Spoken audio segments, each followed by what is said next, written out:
Aleksi lähti kotiin ja nyt mä lähden kohti etelää. Loppumatka menee soolona.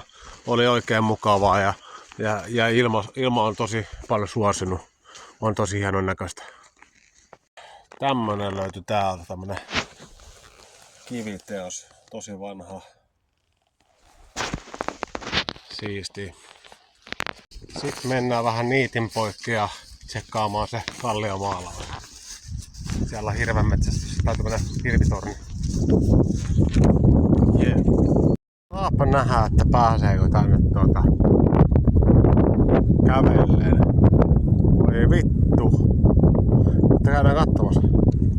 Tää seuraava on nyt valitettavasti paras, mitä pystyn, koska mä en lähde tommosella narusysteemillä kiipeilemään tonne alas.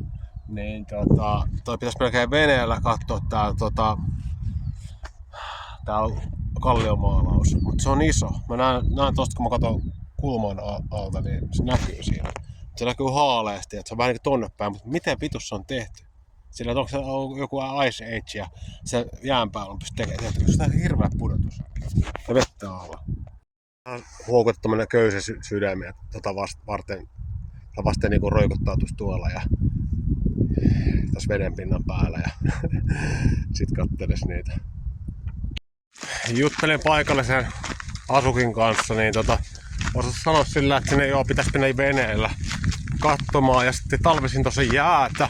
Ja jengi on kun mennyt sillä niin sorkkimaallakin vaellussauvoilla ja muilla sauvoilla niin näprää sitä, niin se on kuulemma kulunut ihan vitusti, että se on suosittu ollut jossain vaiheessa. Talvella voisi lähteä yrittämään jään päällä tietenkin. Harmittaa, että tommoset että muinaiset jutut, niin